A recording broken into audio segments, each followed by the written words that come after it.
out, especially because you fat fucks, clearly you guys are fat as fuck. No Chick-fil-A for y'all. All the 3X sold out. Yo, the 3X sold out like in 20 minutes. Now, knowing that my fans is fat, I can't even make fun of fat people. Honestly, even if Cardi B gave me $10 million right now, I still wouldn't forgive her. You say I'm too serious? But when you look into the camera and say you're all so damn fat, those girls clutching their paychecks to buy your 3XL merch are crying in front of the mirror, pinching their waist. So what if I'm fat? Every penny. In the statement that she said, y'all need to lay off the Chick-fil-A. That was definitely a joke, but a poor taste, but a joke still nonetheless. You know what I'm saying? Definitely, you know, just like Alexandria said, you know, those medium-sized dollars spend just as well as those 3X dollars. You know what I'm saying? So you definitely don't want to alienate, you know, your core. Times when, hey, we may be down. There may be times when we don't have money in our pocket. You know what I'm saying? We want to see if, hey, how down are you really for me, or how down are you not? Because if I had no money in my pocket, then that just means that, hey, you're going to bounce to the next nigga who probably got something who can probably trick on you, get you the Birkin bag, get you the shit that you want, so you don't have to work or do X, Y, and Z.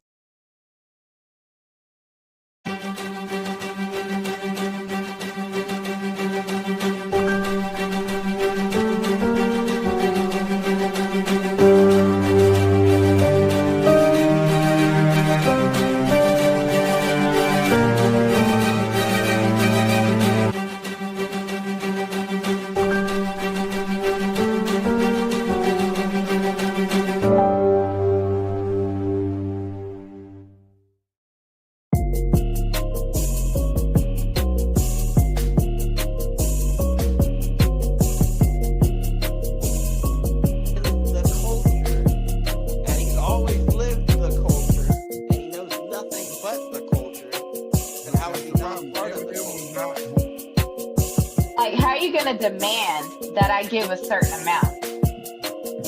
How are you going to demand that? That's crazy. Say that you get more jobs outside of the Breakfast Club now, without mentioning that you get them because of Breakfast Club. You wasted a half a year in the campaign, and so where she, again, matter of fact.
Mic check 1 2. It's your boy 3R coming back handling business. Like I said, right now we about to start this off, and I'm about to show you right now I'm never soft. If you talking that mess, then we taking off. RIP to take off an Offset. Now we about to go with Offset, a new business. If you don't know, Quest standing on business, and we got Jess here. Please, can we get a witness? This a freestyle. I'm going off of the dome. I told you, yes, the boy is on another. You see what it is? Like I said, yeah, I handle my biz, and it's the DY3 crew. You already see that we see through snakes, we see through you. You're looking real transparent, and it's apparent. We about to go ahead and spank you like a parent, put you up in timeout. We about to go ahead and find out what the boys be about. I'm about to tell you right now, you better watch them out. If you don't know, yes, the cannons come out. No, we ain't on the tip cause we grown. Like I said, right now, it's 3rd degrees on show, and I'm about to show you right now how I do my D.I. Yo, what I do with it, 3R, 3E. I rebeat.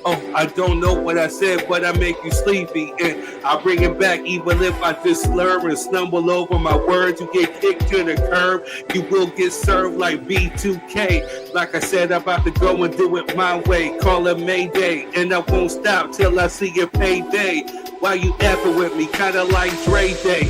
Oh no, we only hear the hearsay. That's the rumors. We about to remove you like tumors, and we about to get right through you. We see through anybody coming through, messing with the crew. It's the well, we back on business. Like I said before, we about to go ahead and end this.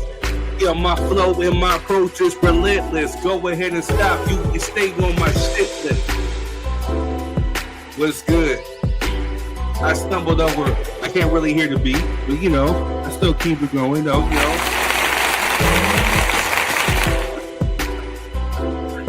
We back.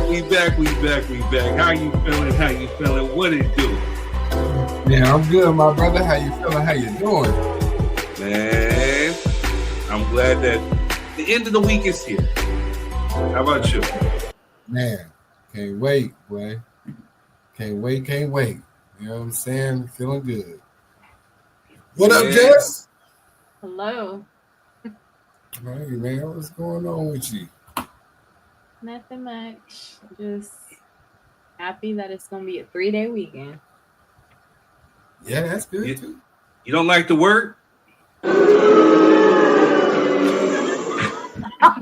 You get on my nerve. Oh, man. Hell no. Man. We need to revoke his access. Why you trying to revoke my access? I paid the car for me, the motherfucking boss. What you talking about? What you talking about, Jessica? You over there start some stuff? You know what? No problem with me at all. They don't want it. Yeah, we might have to. You know what I'm saying? We might have to. I'll go extra with the budget. You know what I'm saying? Nah, good stuff. How y'all week been, man? It's been a beautiful week over here, man. How y'all been? I've been counting down, you know what I'm saying? So, for those that are watching right now, we are previously recording this for y'all. So you watching it on Friday. We right here on the Thursday. We got to do some driving and maneuvering around here, but we didn't want to not leave you with a fresh new show. So, this is the dedication. We are here. Hey, what was that quote that you told me on the phone, Quest? Oh, man. My mentor, my business mentor, he always tells me, you can do this part-time, you can do it full-time, but you can't do it sometimes. That's true. Got to be consistent, baby. That's the truth. You know what I'm saying? And then, like I was telling you earlier, I had a dream. My grandfather came to me in my dream and he said, don't be afraid to be great. And, you know what I'm saying? And, I'm saying that you definitely don't be afraid of the work, that you got to put in. I know you get tired. I know you get, it gets crazy, but stay dedicated and don't be afraid to be great. Sure, you're right. Even if it's only on Fridays.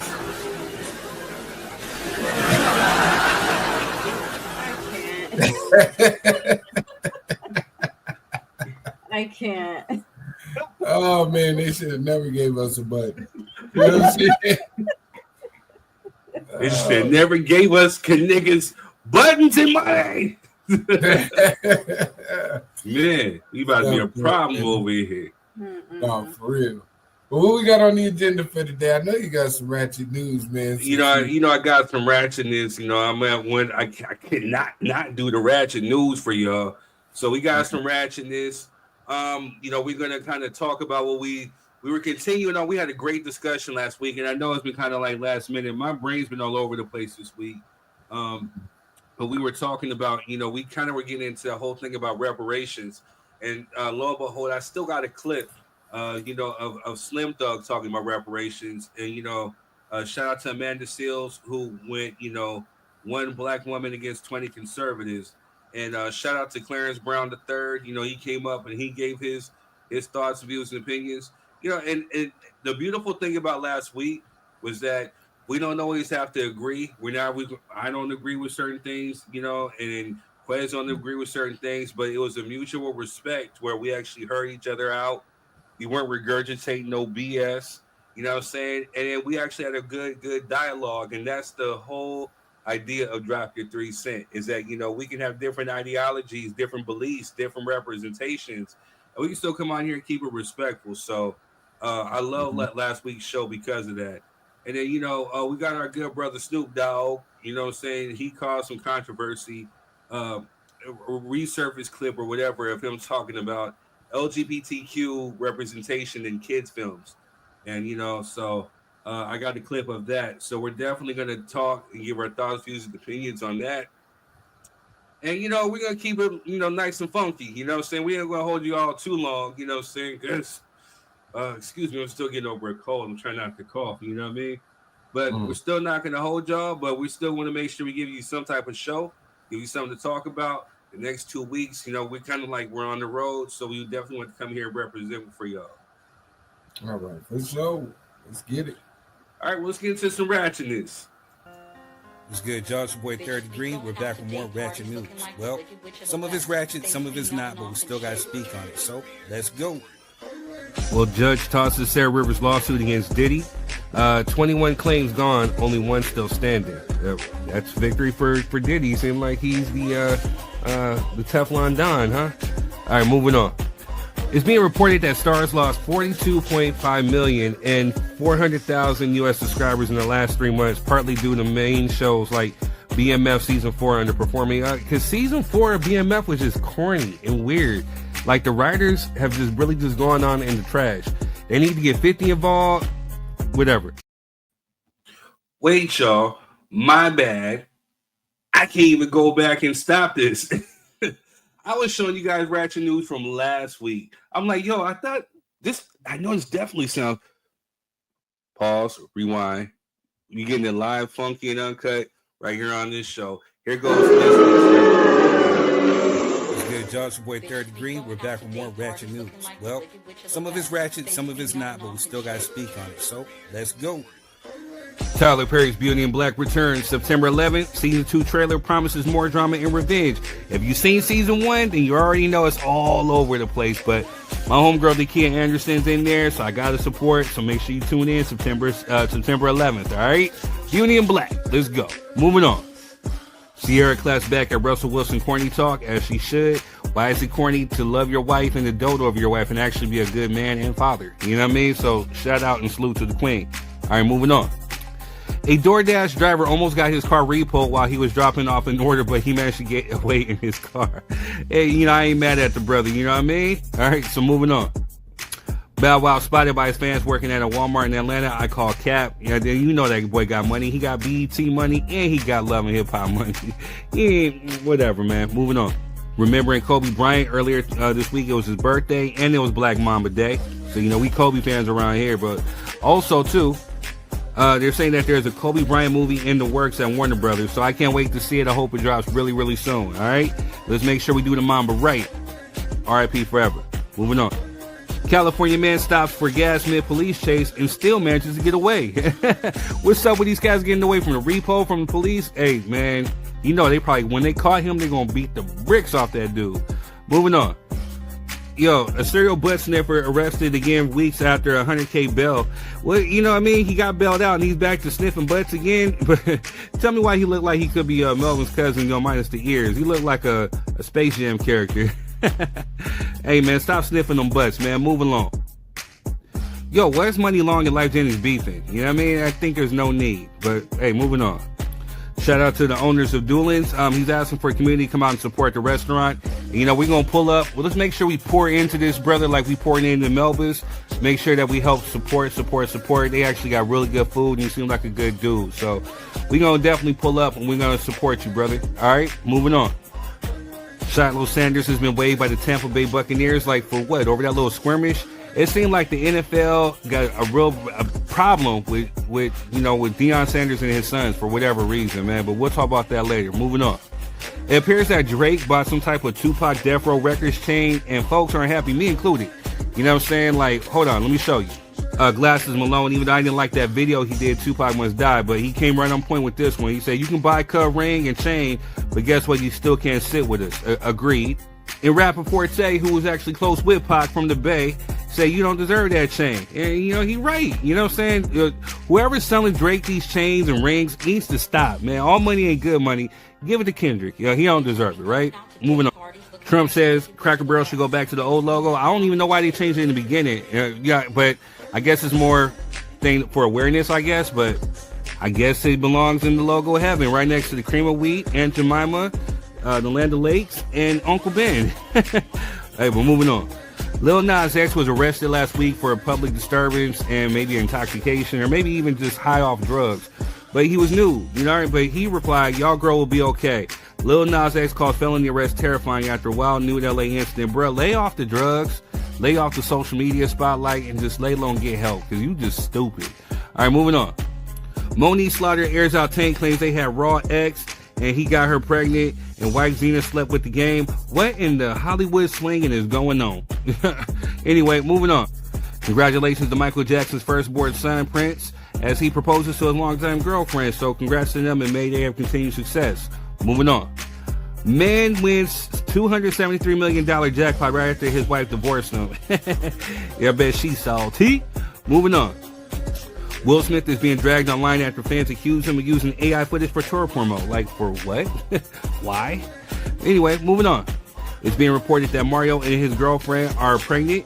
And so, shout out to him, I guess. She wasn't just more than a friend. Moving on. California restaurant owner accused of hiring gang members to set fire to own restaurant. The stuff that's going on in Cali, right?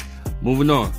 Cardi B considers herself Afro-Caribbean, as she should, and we will talk about this later too. Moving on. Wait, before I do, I think Cardi needs to go ahead and get with Ancestry or 23andMe and do a DNA test and shut people up. You know what I'm saying? To show what she really actually has in her DNA. I think that'd be good marketing and definitely a good rollout for her albums and any singles, But let's put that in the atmosphere. Moving on. Speaking of Cardi B, Offset says never again, swears off marriage after Cardi B drama tells men to run from the altar. I highly disagree. You just gotta be careful about who you marry. But we will talk about this later too. Moving on. R.I.P. to Chadwick Boseman, the Black Panther, our Prince, our King, may he continue to R.I.P. Happily heavenly birthday to my homie Johnny J, the legendary producer behind Tupac hits, How Do You Want It, Unconditional Love, Hit 'Em Up, and such more. Pour out a little liquor for the homie, yo. R.I.P. We miss you. Happy heavenly birthday.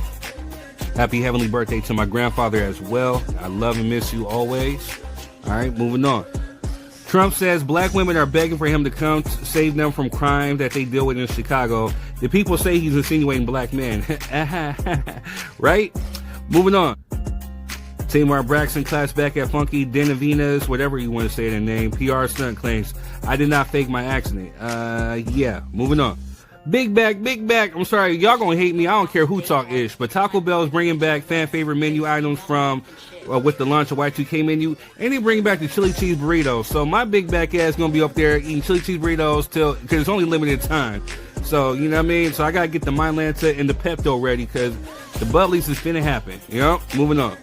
Rampage Jackson's son, Roger Jackson, is accused of attacking a wrestler at a Knox Pro event, slamming him and landing 20 punches that left him hospitalized. We're actually going to talk about this tonight. Was, maybe a product of tough love? I don't know. We'll see. Moving on. Last but not least, Snoop Dogg criticizes LGBTQ representation in kids' movies. And, it caused up quite a stir, but it opened up great dialogue, which is what we're going to talk about tonight. So, hey, that's all I got for y'all. Anyway, I'm your boy, Third Degree. And that's been your Ratchet News. Enjoy the show. What's up, y'all? We're back. Thank you for tuning in to the Ratchet News. Mm-hmm. And we did have some good Ratchet News in there, though, man. You know what I'm saying? Shouts out to the Sanders family. You dig? Good news is Shiloh got picked up by the Pittsburgh Steelers. You know what I'm saying? They were already buying for him before he got cut, And you know, that was just a blessing in disguise because now he's Real going to Pittsburgh. Yeah, he going to the Steelers. Hey man, shout out to Certified West, man. He is a Pittsburgh Steelers fan. I give him ish all the time, but that's definitely a good pickup. It's gonna work out for both. You know what I'm saying? You got Mike Tomlin, who's a great coach. Yeah, this is gonna be good. I kind of wish Shador would have went over there, but you know, Me it's too. a possibility. Hopefully, you know what I'm saying. That brother get over there too. And I don't even like Pittsburgh. I ain't gonna lie to you, but you know what I'm saying. You know what I mean? But I think that'd be a good fit for Shiloh. What else did I see in there? Who eats at Cracker Barrel?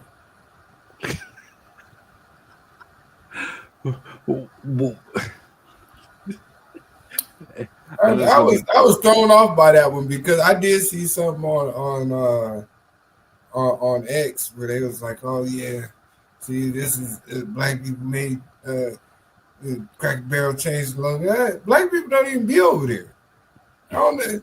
Black people don't be at Cracker Barrel, just like we don't be at Soup Plantation. I got a taxi cab confession. I didn't eat at Cracker Barrel a few times.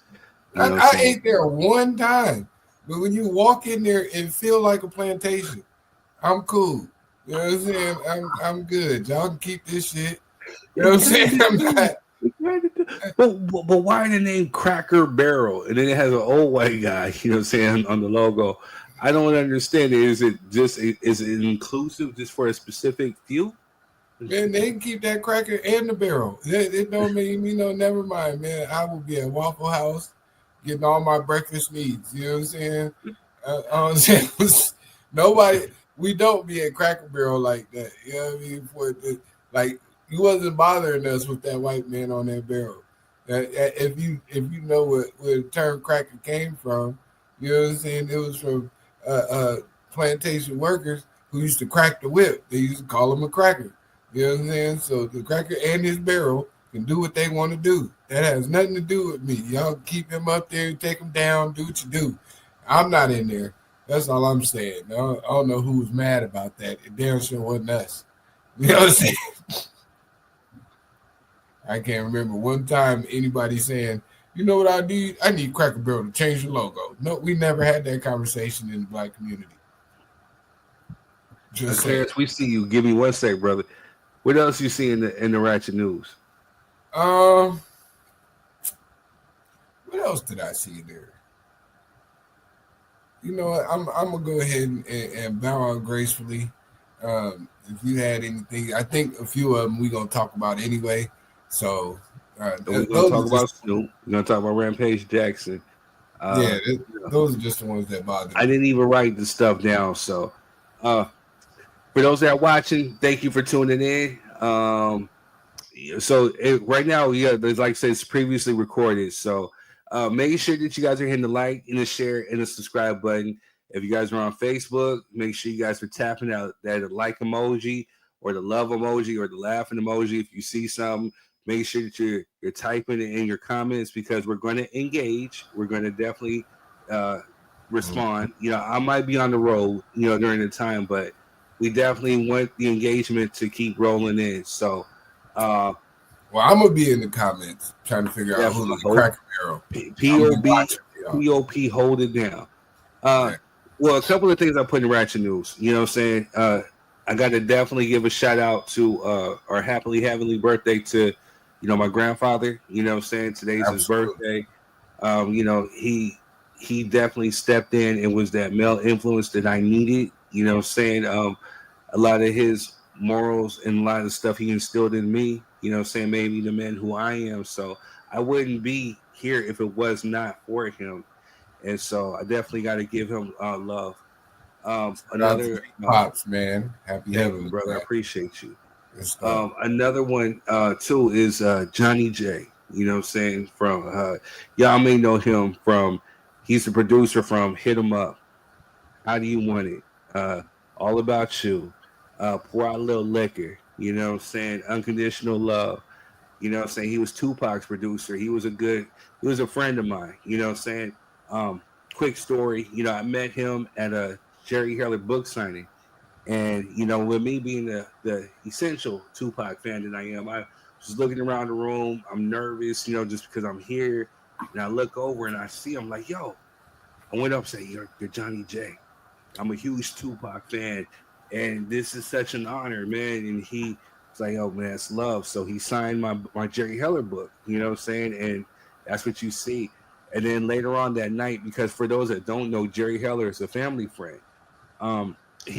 Quick story. I know people don't really like Jerry Heller or they got something to say about him, but from the time that I met him on MySpace to whatever, he treated me nothing but family because he had my cousin signed to Ruthless. He was their manager. And him and Adrian Gregory, who was Tupac's manager in Digital Underground, they were really good people. But Jerry essentially took me in and since he loved my cousins, then I was family. So when I got invited to this dinner, mind you, I was broke as shit. You know what I'm saying? I came up there, I only had $20 to get back home. He invited me out to dinner after this book signing. I'm sitting right across the way from Johnny J. And he's looking at me and said, you're a Tupac fan? I said, oh yeah, man. He said, you just hear that new Tupac joint that came out? And it was Untouchable, the one with him and a Crazy Bone. I said, yeah, man, it's pretty cool. He's like, yo, Third, so what's your favorite Tupac song? And I told him Unconditional Love. And unbeknownst to me, I didn't even know who produced it, but he actually produced that record. So actually getting to talk to him and tell him, give him his flowers right then and there, it meant a lot. And then from there we grew as friends. He put me on his top friends on MySpace. I think we were going to collab, eventually somewhere down the road, So, but whenever we came around each other, especially at these Jerry Heller book signings and dinners and all this other stuff and club events, he even hit me up a few times on the side. He's just always been a good dude. So, R.I.P. and shout out to Johnny J. Happy heavenly birthday to him. Yes, sir. Happy heavenly. Who else? Happy heavenly Kobe. Right. Happy heavenly Chadwick Boseman. Yo. And yeah, man, we lost a lot of greats, man. A lot of greats. Where'd it go? Man, we lost him. I'm gonna hit him up on Messenger, let him know, Yeah, tell him hop back on. But yeah, that's definitely.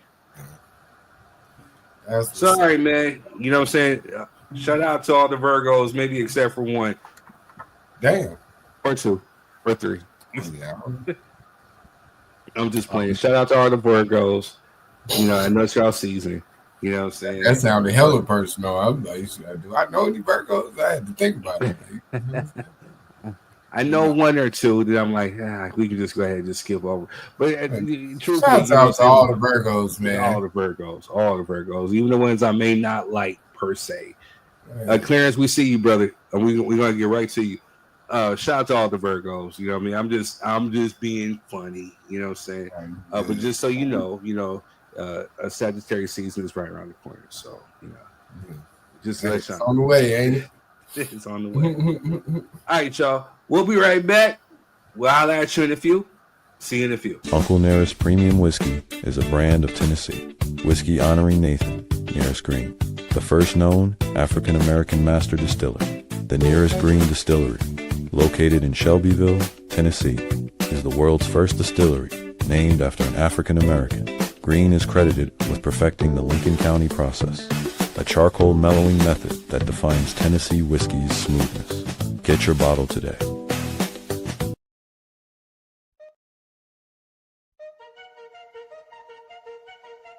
This soul food spot is a hidden gem in San Bernardino. With $10, you get a full plate and they do not hold back. It's a family-ran spot and they make you feel right at home with the crispy fried chicken that's juicy, mac and cheese and collard greens that slap, and their crispy fried fish. When you pair it with the yams and the potato salad, it's game over. Top it with the dessert, all homemade. The food hits, the prices are beyond fair, and the hospitality is great. All at Melba's Soul Food Kitchen in San Bernardino.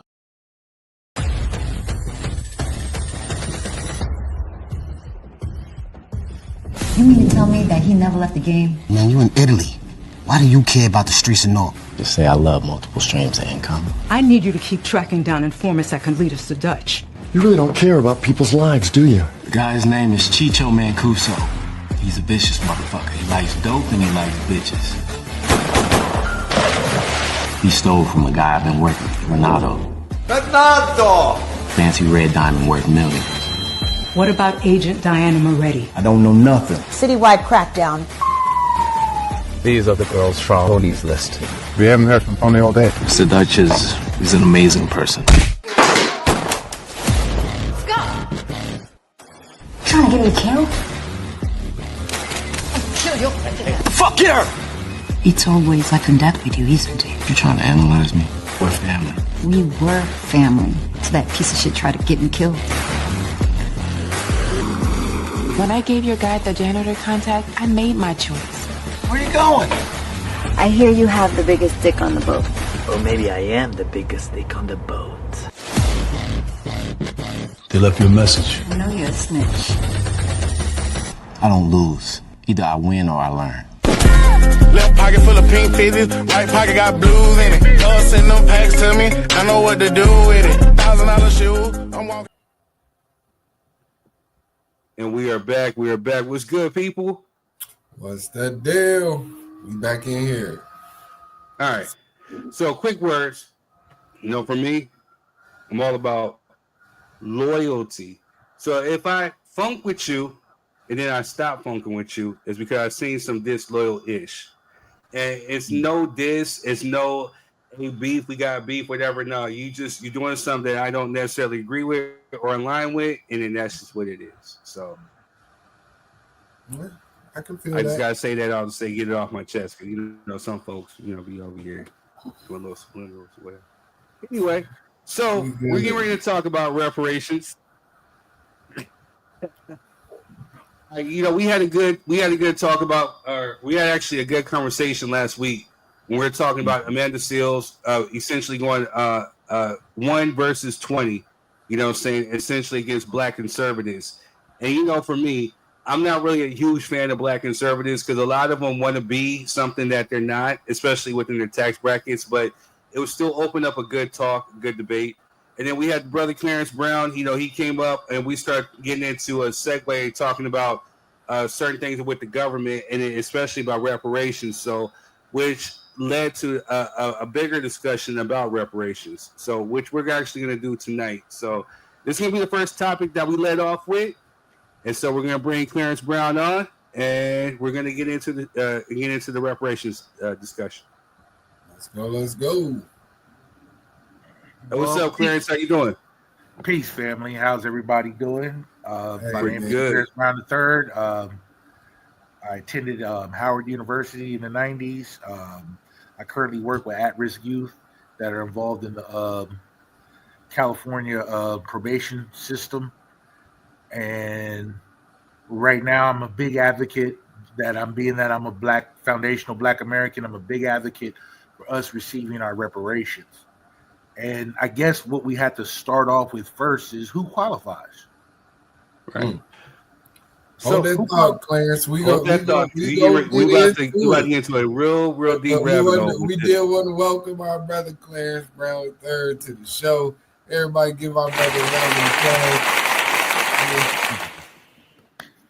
Hey, there we go. I think we're gonna play a clip and then we're gonna dive in. So speaking of reparations, this is a clip I have been saving for months. We just had different topics. Of course, we kind of pick the hottest topics of the week and we give our thoughts, views, and opinions on, which is the whole basis of the platform of this show.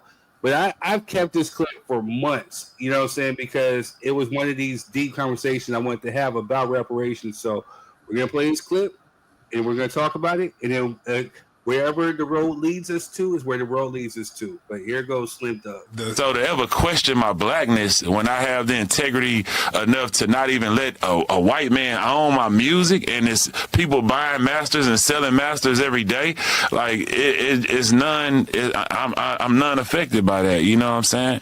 I stand on too much business when it comes to that. Are you speaking to the comments where you made when you was talking about black people need to move on and stop blaming white folks? Maybe. I don't. Now that's not what I was talking about. But they took that clickbait out of that. You need to stop blaming white folks. Yeah, it ain't about. oh man, white people ain't never did nothing to you or nothing like that. It's the mindset. It's the mindset of waiting for somebody to give you something. You know what I'm saying? Yeah, they wrong. Yeah, they did all that. But why are you waiting on your enemy to give you something? Why are we asking for reparations in 2025 when people came from all over Earth to America and been successful? Even in your neighborhood, the nail lady, the corner store ain't owned by you. You know what I'm saying? But we waiting on somebody to hand us some 90% of the time. And that's why we sit back and in last place when they say which race got the most. It's because instead of taking advantage of right now and just saying, man, without whatever I ain't have, I'm finna make it happen right now. Without nobody giving me nothing, I don't want nothing from nobody. I only want to stand on my feet as a man and go conquer this earth and whatever and leave my legacy behind. All right, y'all. So, what are your thoughts, views, and opinions? First of all, on that clip. Well, I think Slim Thug is operating from some half truths and really lacks an understanding of the contextual history. Because if we go back, starting with when the Civil War ended, there was an agreement that they were going to give the freedmen or the freed blacks after the Civil War an allotment of land and a mule, 40 acres and a mule. That was rescinded.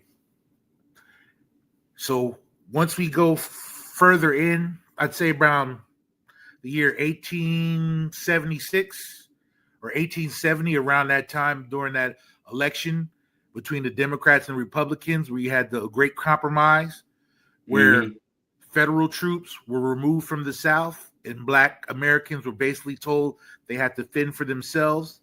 And within that time, you had the rise of Jim Crow and organizations like the KKK. And basically what that was a form of economic terrorism, meaning that we had our prosperous communities. We had our places like Tulsa, Oklahoma, Slocum, Texas, Rosewood, Florida, Wilmington, North Carolina. These are all successful Black communities, but due to economic terrorism were destroyed, burned down, and some of those places were actually bombed from the sky. So now as we continue on, and we fast forward, we see that Black Americans, we fought in World War I. Our veterans were denied benefits after the war. We fought in World War II. Benefits were denied. And then we can fast forward to the 1960s and 1950s and 60s with Vietnam, where Slim Thug talks about others coming into our community and building and establishing economic bases. I don't think he understands or knew what was going on at the time for those people to get their economic base.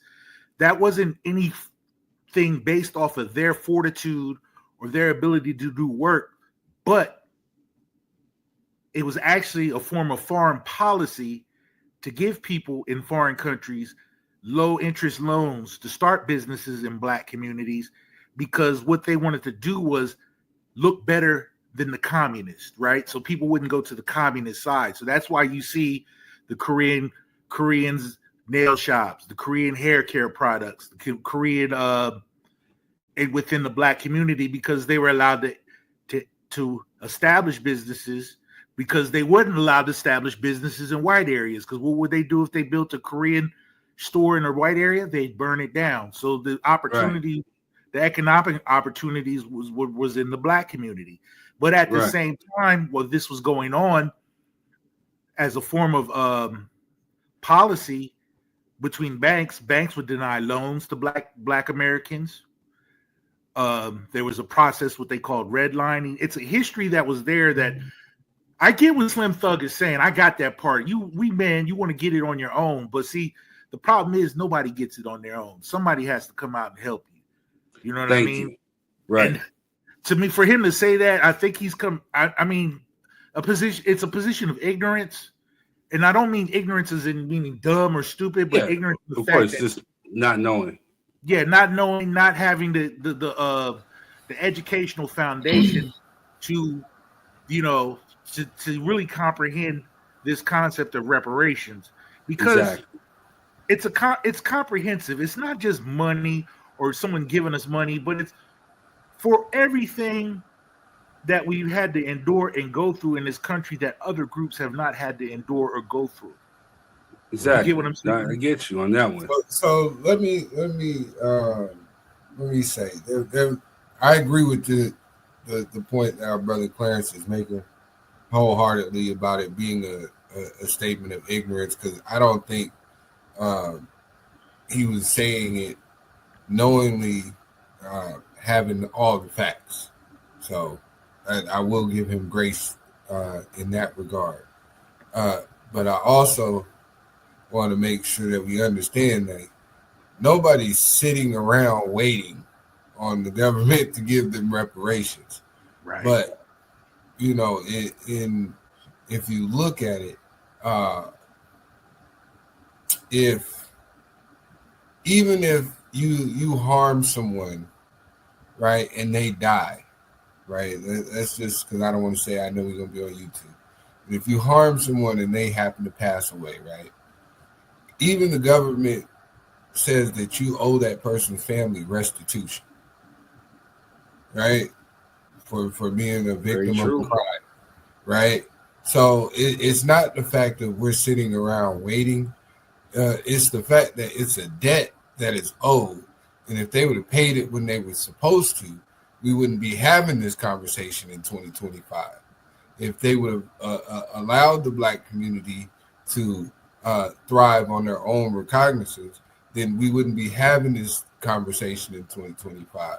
Right? Like our brother Clarence brought up, we've had well over 60 independent Black communities that were burned, freeways run through, lakes built over, people eradicated. Like you said, the first bomb dropped on American soil was dropped on Black people. Another bomb that was dropped on American soil was again dropped on Black people as recent as 1984. Because people always like to say that was so long ago. You know what I'm saying? Oh, it was so long. No, they burnt down a whole neighborhood for one house. You know what I'm saying?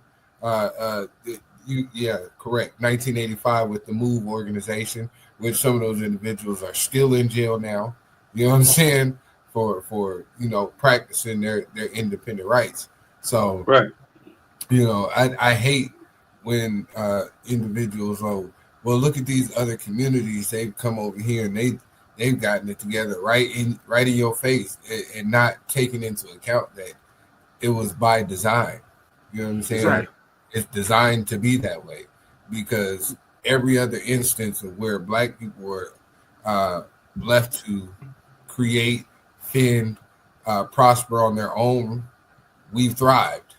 And I think the government is scared of that, and partially because they know what they've done. And anytime people that have been afflicted by someone and finally get themselves together, usually there's a form of justice that has to be paid.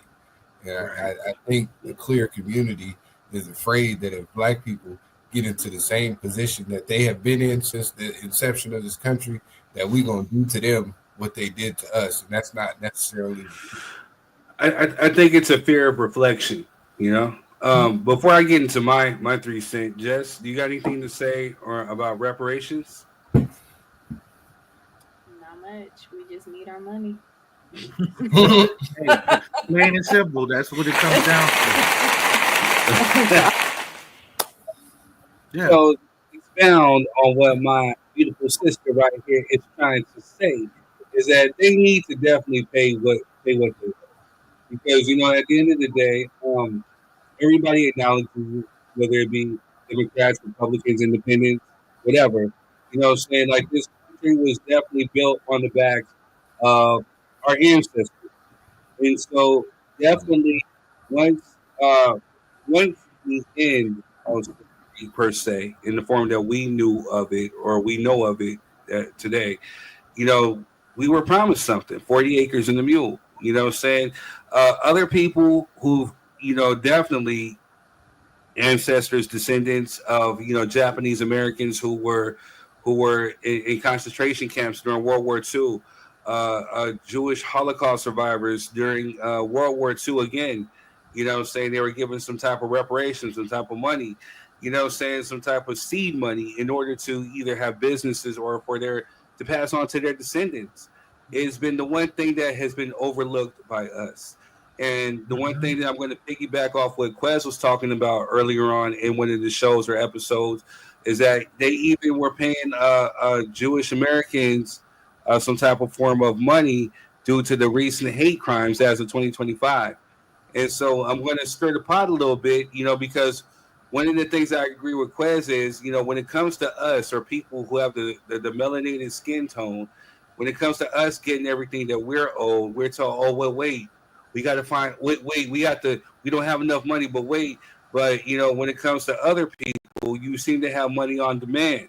You know what I'm saying? And, for me personally, I'm not saying this as a disparaging thing. I don't necessarily identify as a quote unquote FBA, but I've traced my family roots to slavery, to where I've actually got documents and actually got media document showing that, my ancestors were actually a part of this thing called the Slavery Institution of America, where, we actually were in some type of servitude to a people who are of a clearer hue than us.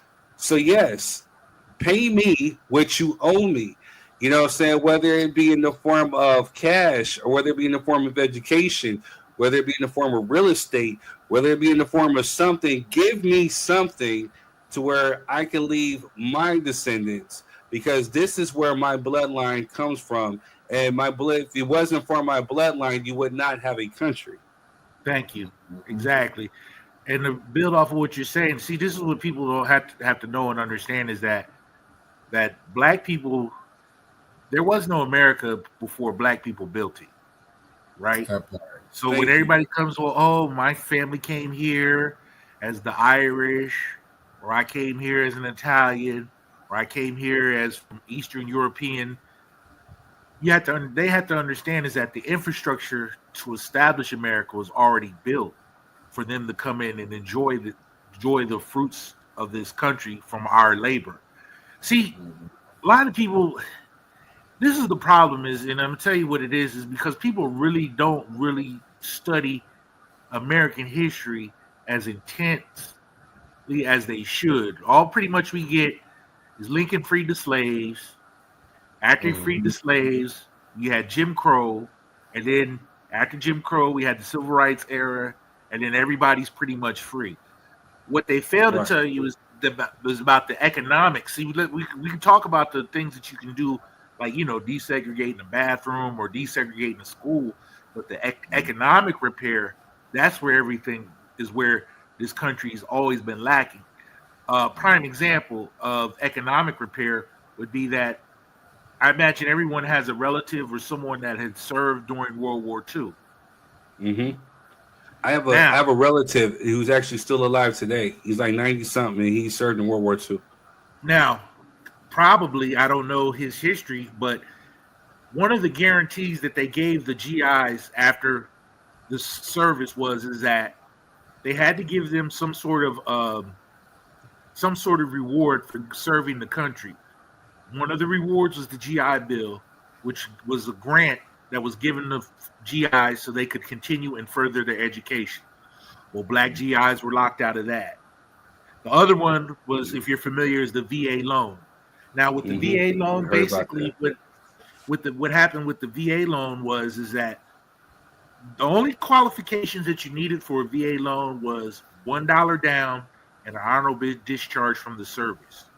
Right. What they would do is, when they would come across the last name like Brown, Jackson, Johnson, Jones, Davis, Washington, the banks would request what they call a follow-up loan interview.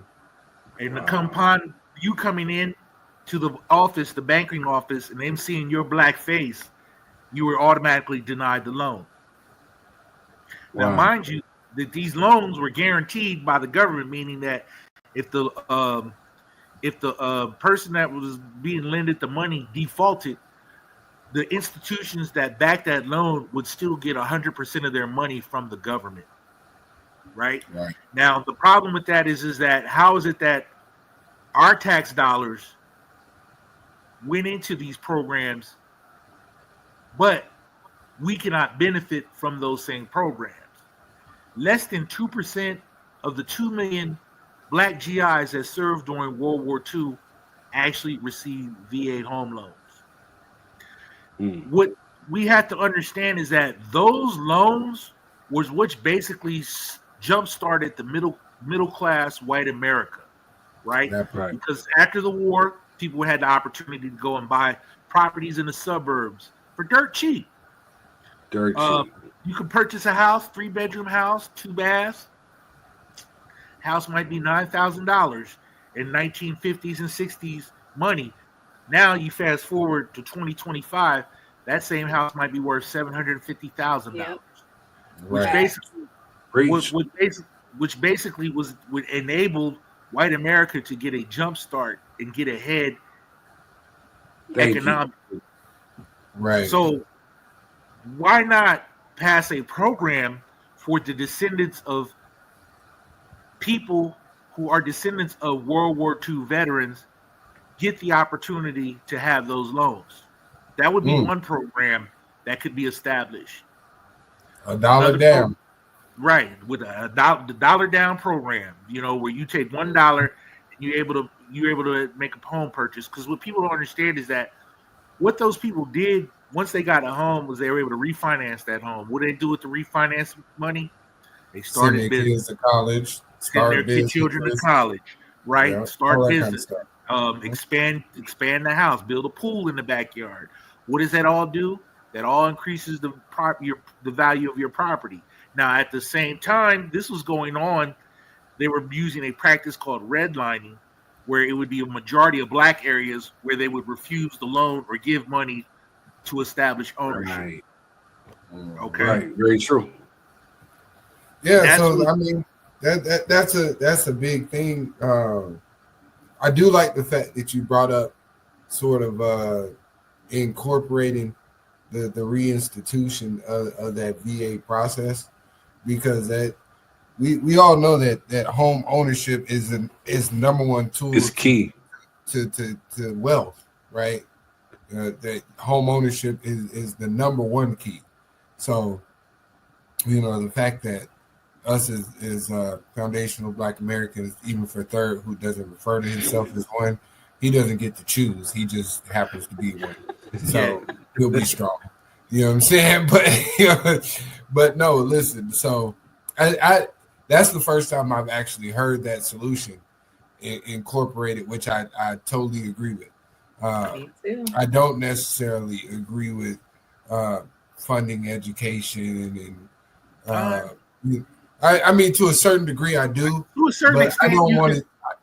And we got enough education, because if I'm able to recall all these facts and information, we got education. Well, here I'm gonna play advocate real quick. The reason why you have that is because we of the melanated skin tone was taught that we had to read outside of our curriculum when it came to like the history that we were being taught in school. You know what I'm saying? Right. So because again, you have some who look like us who just rely on the history that they've been taught in these school institutions. If they haven't furthered their education to a higher degree, they're still stuck at the basics of believing that, hey, Abraham Lincoln freed the slaves. They still believe that lying theory.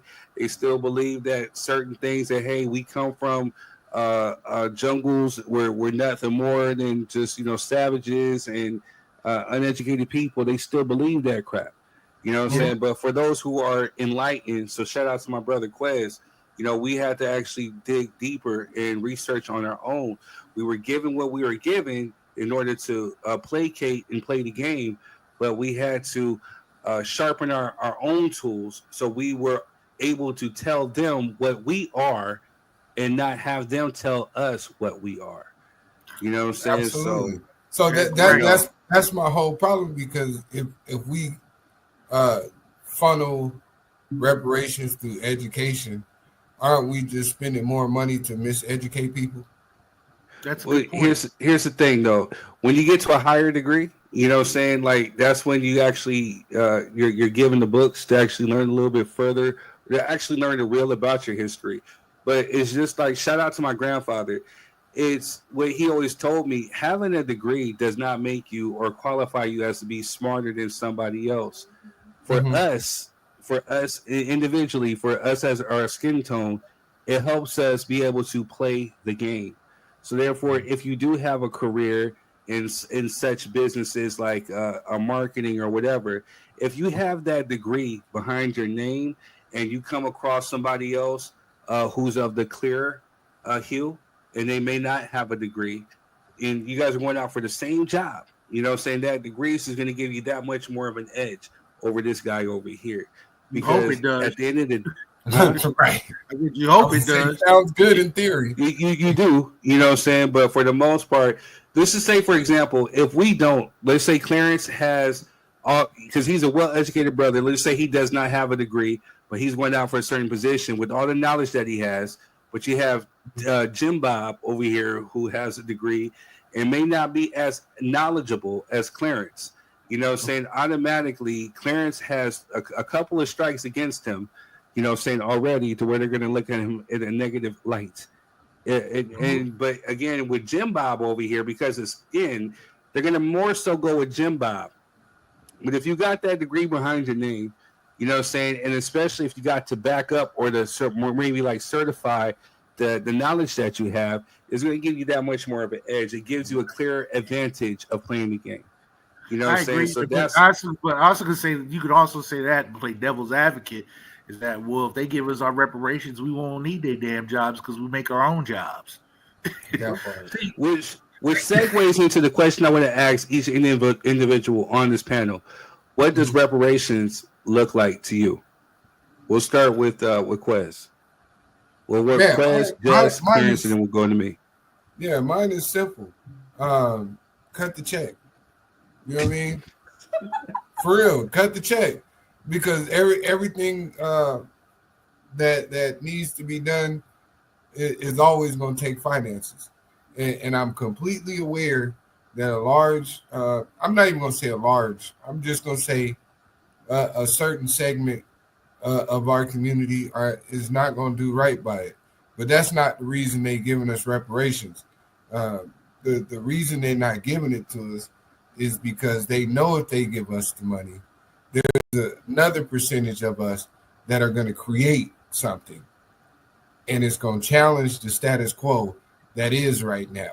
You know what I'm saying? Because we naturally create people. You know, give me the money and let me do what I do. Whoever go buy Jordans and Louis belts and you know what I'm saying, Maseratis and all, that's their business. You know what I mean? I'm not going to tell them what to do with their money. I don't care what they do with their money. What I know me and mine are going to do is create a situation that's going to feed the Miller name for generations. That's my right. It all starts with cutting the check. I'll figure out who need to go to school. I'll figure out who need to, you know what I'm saying, open a business. Just give me the money. I'll figure the rest out. Give me my bag. Thank you. That's my answer. Okay. All right, go ahead, Jess. What reparations look like to you? Like I said earlier, run me my money. There we go. Plus, pay my student loans and have my children, if they would like to go to college, not have to pay for college. Because guess what? Back in the day, they didn't make them pay for college until they figured out, oh, shoot, they're getting higher up and higher up and higher up. That's why we got to pay for college now. Because guess what? Our culture is like a triple, quadruple threat in whatever we do. And they felt threatened. So now we got to pay for college. And that should not be included with my reparations. Thank you very much. All right, Clarence, what does reparations look like to you? It definitely includes green papers with dead hypocrites on it. I like that. No, rest in peace, sinful to P. That's the one who came up with that. You know what I'm saying? Green papers with dead hypocrites. Well, my thing is I necessarily don't need reparations, but the future generation does. I think any Black American child that graduates from high school off the rip should get $500,000. All right, and if they continue, and then the opportunity would be free college, also free skill trades.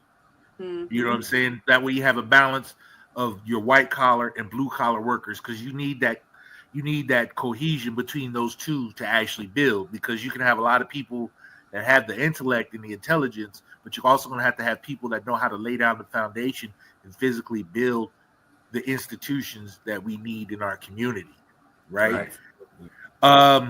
Also, I think reparations, it should be would be any, like, depending on where your people are from, where your people are from, how, you know what I'm saying, you should be able to get any type of land grants. All the paperwork for that should be waived. Like any type of opportunities to purchase, that all your fees should be waived. Another thing would be, what I would like to see in a reparations program would be the opportunity of zero interest business loans. That part too. I said zero interest business loans. Right. If we got to compromise 1% business loans, because see, that's the dirty little secret that they don't talk about. Because see, after World War II, you had the Cold War, which you had Russia, the communists versus capitalism, right? And one of the processes that the capitalists did to win over certain people was to say, hey, look, you can come to this country. We're going to give you funding out of the State Department. All right. They're not going to get funding via Congress, or where they got to go and they got to sit down and pass legislation. This is money that was already set aside through the State Department, where the State Department could decide how that money would be given. So if you were a loyal soldier that fought on the side of the United States, you could come to this country and you'd be given money from the State Department, and that money would be used to establish businesses in the Black community. Right. They don't talk about, that's the dirty little secret nobody mentions. Yep. Another thing, I think there should be a dividend that should be paid out to Black Americans from all the financial companies and insurance companies that exist today, based on the compounding interest from their initial investment in slavery. See, that's what people don't want to talk about. We can talk about the whips, chains, on some shit today. We can talk about those things, but let's talk. Let's follow the money. Let's follow the Nautilus. It was a company called Nautilus Insurance, which had initial slave policies. So let's say I had 10 slaves, right? And each policy, $100 on each slave. So if my slave got sick and died, I could go cash my policy in and get $100, or the premium that I paid into the policy. That money goes into what they call compounding interest, right? And then that compounding interest continues to grow even after the institution of slavery has been abolished. The money's still there. So companies like Aetna, Wachovia got to pay up, because even what's the company, the guy JP Morgan, they got to pay up. What's the company, Fleet Services? You guys familiar with that, with the trucks, fleet service stuff? Well, they initially started out as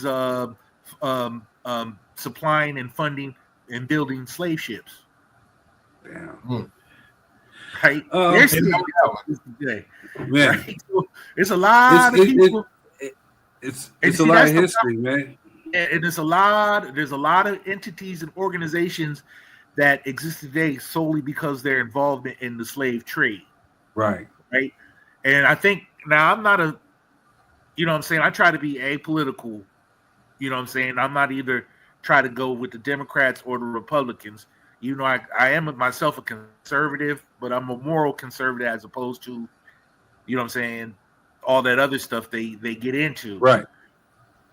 But I know and understand that both sides have been involved in keeping Black people oppressed in some way, shape, or form. With that being said, we have to be mindful of things that are being done, like with Trump trying to erase our history, right? Mm-hmm. That's the key thing. Is I'm not so much upset that he's trying to erase the history. My thing is that he's trying to erase the history so nobody will go back and research and find out what They're trying to rewrite it. You know what I'm saying? Right, to rewrite history. And rewrite. Yeah, rewrite history to make it appear like things aren't what they are. Right. I think another thing would be interesting. What I'd like to see is that oftentimes they want to have these committees and commissions, but it's almost like they bring up the wrong people. They bring up people like Candace Owens to speak. What we need to have is someone to come in there and speak is sharp brother from South Carolina named Marcel Dixon. Hey, I love Brother Marcel. Someone like that to go and speak to Congress, or Dr. Claude Anderson, who's actually been doing this for generations. Right. Who actually was in a presidential cabinet during the Carter administration. But instead they play games. They bring entertainers like Danny Glover. I mean, I no disrespect to Danny Glover, but when other groups come up there and they talking business to Congress, they don't bring out the entertainers. They don't bring out the people who run influence. They don't bring out the accountants. The financial it's become experts. A thing of like clicks, likes, and views in this generation. Right. And I get what both are trying to do. So you definitely got to keep up with the times.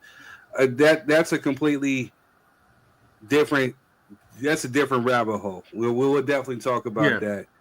For me, what reparations looks like for me, what I would like, because again, if they want to play this game and they want to say move the goalposts, well, you got to prove that you were a descendant of a slave, and you got to. I got my proof. I'm ready. I'm ready and willing. When you guys are to play the game, I'm ready to go. Mm-hmm. You know what I'm saying? Yeah, I got my proof. The proof is there. It's all in the records. For me, I research. I love history. You know what I'm saying? But more so importantly, I love my history. I've always wanted to know where it is that I came from. And once I found this little tidbit right here, you can't erase it because it's even in America's own media. So what I would like, is I know that there are a few things that are important to people of all colors, and that's ownership of land.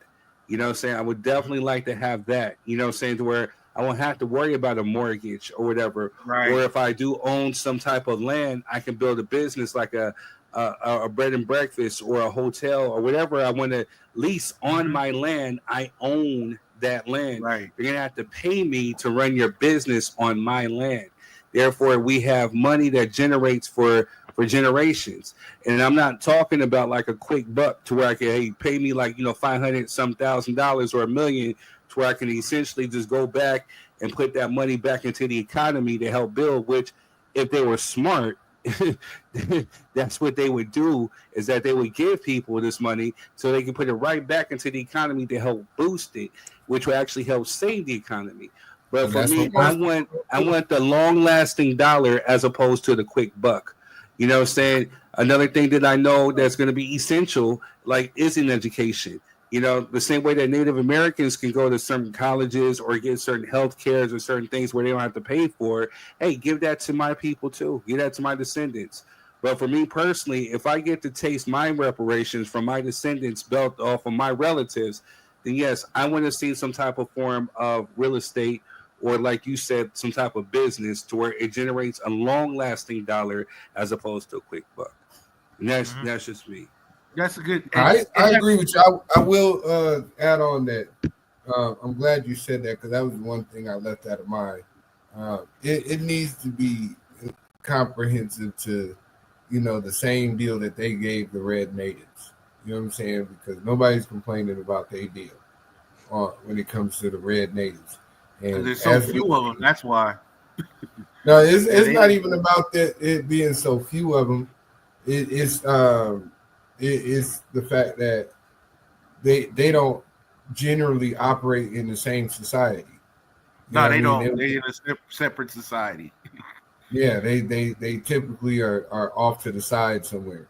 You know what I'm saying? So it's not really important to the dominant white society. So I do agree that we do need a comprehensive plan just like that of the red natives, and more importantly, so as we start to see, for all those folks who had those just for me's and those texturizers back in the 80s and 90s, some of these tribes are starting to admit that there were some Black indigenous people here that are part of those tribes. So you know what I'm saying? Y'all can pull the texturizer boxes back out. You know what I mean? And go get tested. You know what I'm saying? Just because you got good hair don't mean you Indian. So stop it. Exactly. But, you know what I'm saying? All right. With that being said, y'all, we definitely we're gonna go into the next topic. We could be here forever talking about this. You know what I'm saying? Is there any closing remarks that you guys want to add before we go on to the next? Well, I'm about to run me my money. I think everybody should read the books that Dr. Claude Anderson has written.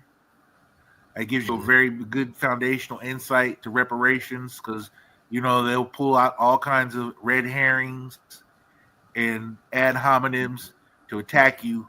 But when it comes down to when you're armed with knowledge and information, they can't beat you.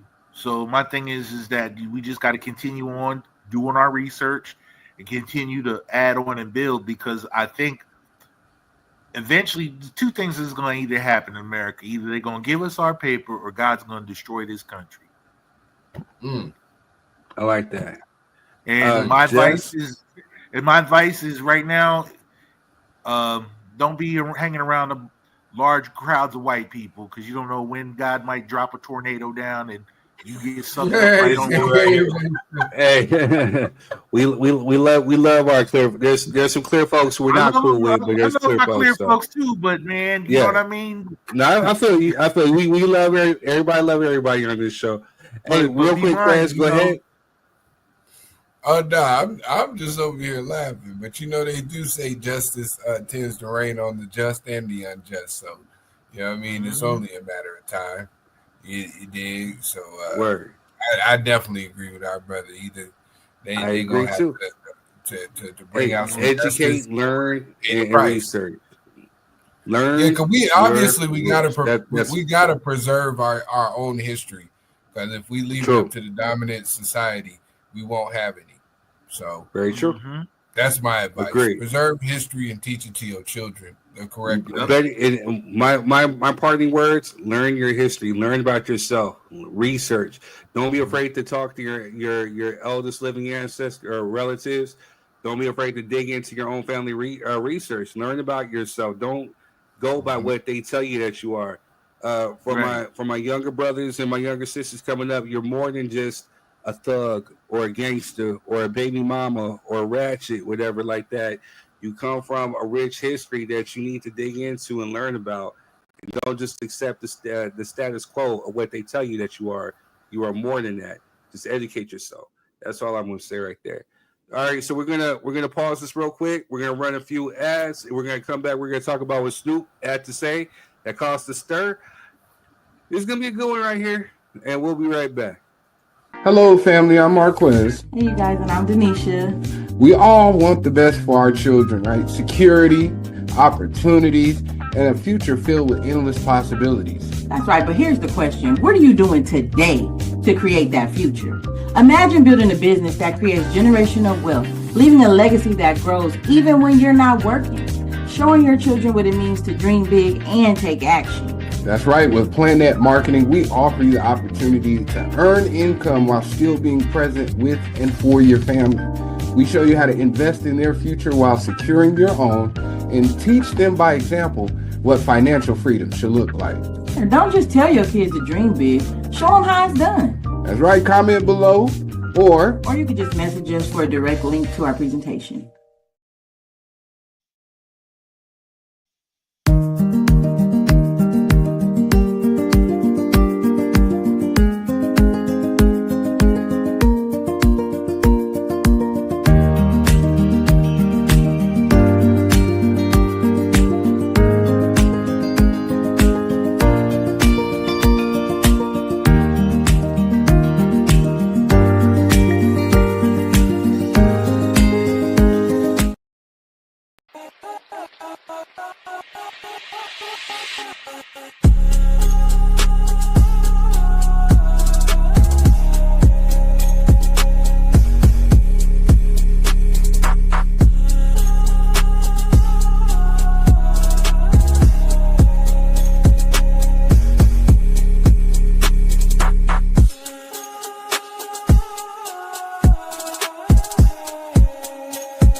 All right, y'all, we are back. Shout out to Clarence Brown III, for dropping some knowledge and some game on reparations.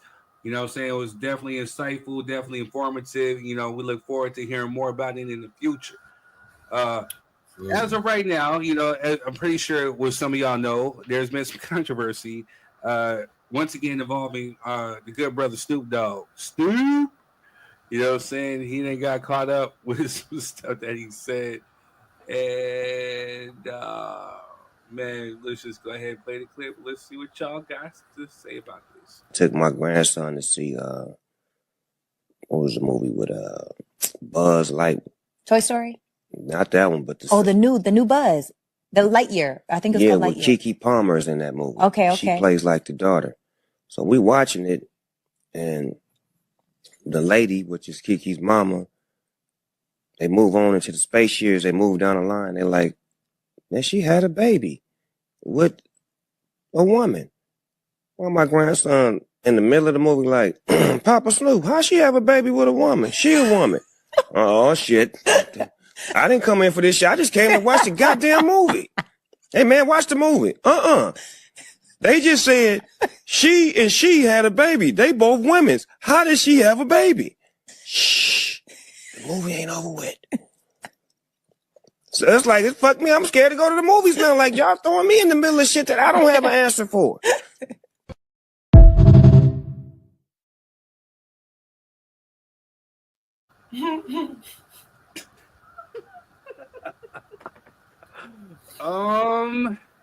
We're gonna start this off with the ladies first. What is your opinion on what you just seen from Snoop?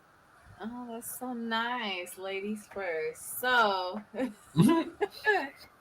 he's high as a kite all the time. But that's pretty interesting that this is circulating because that movie's really old. Right. Really, really old now. And for it to circulate now, it's kind of weird. But maybe he just watched it, I don't know, in his own little theater in his house. I don't know. But I agree with him because I feel like kids should not be exposed to that. I feel like they're literally just forcing it onto kids now, and it's just ridiculous at this point. If parents want to tell their kids about that, that's cool. I don't have nothing against that. I would speak to my son privately and tell him, little things here and there, but to actually force it in movies now, that's a bit much. Go ahead, Quez. Do you want me to take the floor? Well, I mean, I'm gonna be short and sweet with this because I've already had to deal with it with my son. You know what I'm saying? Having a child in his class that was in that community, which I didn't understand because he was in first grade. So I don't know how you get into that community that early. But what I don't think people take into consideration is the fact that may be your personal lifestyle and choice, but when you incorporate it into the general public, Snoop is right. You putting people in predicaments who may not be the best qualified to answer those type of questions. And if you really cared about your community as much as you say you do, you would guard it a little bit better. You know what I'm saying? You wouldn't throw out instances of it and leave it up to the interpretation of people who don't understand it. That's just my viewpoint. You know what I mean? And I don't know why they're going after Uncle Snoop. Now find y'all something to do. Find you some wisdom. Snoop does questionable stuff, man. All right, that so was the one. So here's the thing. I'm gonna keep it a buck. I'm gonna try to play both sides, or kind of represent both sides of the views. Starting with the first side, saying like, I get it.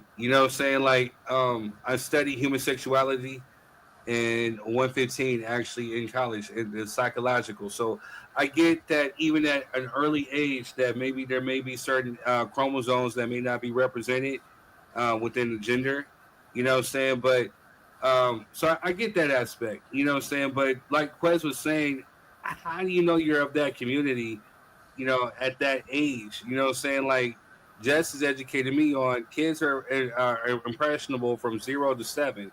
So, so how are they knowing that this is what, hey, I want to be, but again, I get the psychological aspect of the chromosomes, the biological aspect of it too. I get that. But at the same time, like, and I know some people are going to be mad at me for saying this, and I don't give a fuck.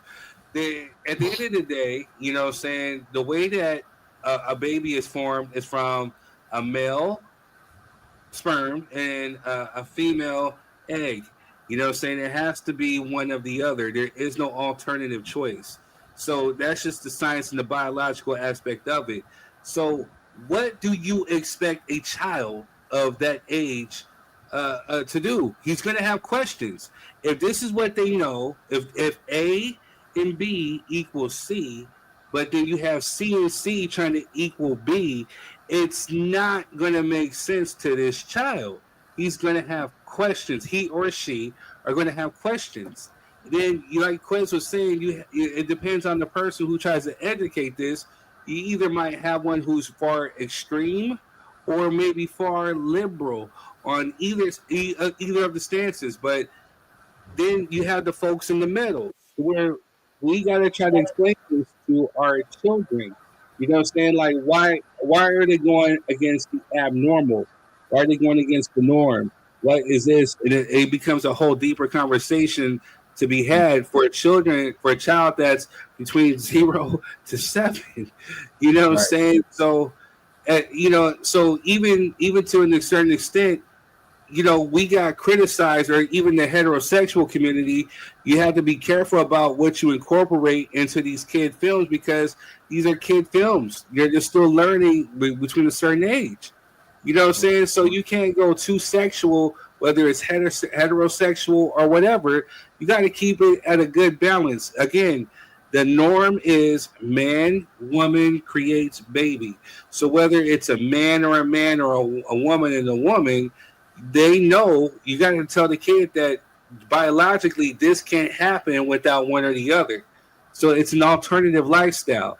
Now, I saw something at T.S. Madison, and I hate that T.S. Madison has to be the spokesperson or the representation of this community, because I think a lot of what I don't know whether she identifies as, so I'm just going to be respectful and say they. I don't know what they identify as, but again, you're living an alternative lifestyle. You are a man choosing to live as a woman.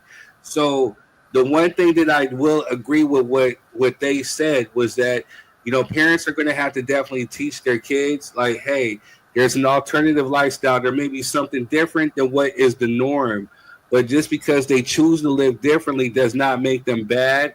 Does not mean you have to hate them. Does not mean you have to bash them. Does not mean you have to dislike them. You can just agree to disagree with whatever it is that they're doing, and you yourself do not have to participate or assimilate into this lifestyle. You know what I'm saying? You can respect it as is, but continue to do what it is that you know is right and what you have to do. Now, if a child chooses to live that lifestyle when they hit their teens or whatever, or even their adulthood, that's a completely different discussion. But in a movie like Toy Story or Buzz, I don't understand the representation of it. Not even in that light. And that's just me personally. So no offense to anybody out there. I don't get it, nor do I agree with it. Right. And I think that was an important message to add on there, is that when you do have these conversations with your children, it doesn't have to come from a place of disgust, disdain, or hatred. You know what I'm saying? You can still have the conversation, which I had to do, but you don't have to ostracize the person that you're talking about, right? There's no need to do that. You can still have a conversation. My whole thing is there's a difference between having that conversation about being out in society where you may run into these individuals, you may have a class with them, you may be at your job, you have to work, all that kind of stuff. That's one conversation. It's a different conversation to go to a child's movie and have that representation and have to explain it in that capacity. That's two different things. And I think it's an unnecessary concept, because now we're not just talking about one kid and one individual. We're talking about millions of kids and millions of families that now have to have this conversation. And if we play the law of averages, most of them are not going to go well. Do you know that movie was banned in Muslim countries? Like, it was banned completely. I believe it, because in all other movies we have ratings for sexual innuendos, nudity, vulgar language, all these kind of things. I don't think a PG movie should be incorporating sexual innuendos in any capacity without explicit consent from parents. You know what I'm saying? But I love Toy Story. I didn't happen to see that one, but I do love, Buzz and Woody. You know what I'm saying, from the original. And there's things you see where, like, when we got older, we're like, oh yeah, Woody was trying to knock down Lil Bo Peep, like, but you didn't realize that as a 5-year-old. You know what I'm saying? You didn't realize that at 7, like, Woody was trying to get him some with Lil Bo Peep and her sheep. You know what I mean? But like, we didn't have to have that conversation. You know what I mean? So it's like there may have been sexual innuendos that we didn't notice until we were older, but they weren't so blatant that we had to, hey, Mom, what's going on with Buzz and Woody? They're a little too comfortable. You know what I'm saying? That type situation. We didn't have to deal with that. You know what I mean? So I think if there is going to be a genre of movies where they want to include those type of things, there should be a label attached to it, like all the rest of the movies. You know what I mean? Whether it be LGBTQ plus affirmative movie rating or something. You know what I'm saying? That's absolutely fine, but give parents the option to decide if they want their kids to watch that. Right. So go ahead, Jesse. You ready to say something? Yeah, so I just find it interesting that, like I said, they're forcing it on them, because when a child is in school and they want to talk about these topics, a parent consent form has to be signed in order for that to happen. And as far as like Snoop not knowing about what was going on in the movie, like there was lots of ratings on this movie. Lots. That's why I didn't take my son to go see it. I mean, it's a curveball. You know, me. Oh, I hate to say this, but you know, with me personally, I was not really looking for the label. It was PG-13. It's Buzz Lightyear. You know, for what I remember, Toy Story. You got a friend in me. I'm like, yo, it was a nice, cute little movie. You know what I'm saying? I'm gonna go take my kid to go see it. You know what I'm saying? I didn't know there was all this extra stuff in it like that. You know what I'm saying? Like, well, not necessarily ratings, reviews. Oh, okay. Lots of reviews. Yeah, most people ain't reading them shits. Right. Most people ain't all reading over social media though. No, I hear you. I'm just saying, you know, for those individuals who not there. But if you put a rainbow or something at the bottom of the trailer, Rainbow Plus or something, you know, since they done stole the rainbow, then you know, maybe people will know that without having to read reviews or whatever. That's my whole thing. Let people know, hey, if you bring your children to watch this, there's going to be some, you know what I'm saying, alternative lifestyle moments in here. That's all. No big deal to me. You know what I'm saying? I don't even know why they mad at Snoop because he didn't really say that was going to segue to my next question before I was so intelligently interrupted by Miss Jessica over here. Was that do you feel like there's a need for Snoop Dogg to be canceled? Because now that we're living in this era of cancel culture, the minute that you go against the norm or the popular thing or whatever like that, they want to cancel. And the minute that you know, the word that I had, well, I think it was from last week, was phobia. So the minute that you kind of go against this, then all of a sudden you're homophobic or whatever. And the whole word of phobia means like a fear. It is no fear of a homosexual. You know what I'm saying? It's just like, hey, it's just a simple a disagreement. You know what I'm saying? To where like it doesn't. Again, if we were all, you know what I'm saying, and this is no diss, if we were all to become like homosexual, that would be the end of humanity. You know what I'm saying? If not the knowledge to sit up there and to populate, you know what I'm saying, or you know, or to get together and to formulate, or to take this piece of male DNA and mix it with a female DNA. If we did not have that knowledge, that would be the end of mankind. So again, if you have A and B and it equals C, but then you have C and C trying to equal D, then you know what I mean, it's just it's an alternative thing. It goes against the grain. You can't get mad at that. You have to respect it. So the same way that you're asking for respect or a representation in some of these films or within media or whatever, you have to respect that, hey, the lifestyle that is right here, it goes against the norm. And so there's nothing wrong with going against the norm if that's what you choose to do. But then you have to be understandable that there's not going to be people who's going to subscribe to this lifestyle. So, you know, where it gets wrong is if you got people who are opposing it, who sit there and they preach hate against this specific group, that's wrong. But if you disagree with it and you're like, hey, I don't want it to be, you know, a force fed to my kids, or I don't want to have to explain this to my 5-year-old, then you should be okay.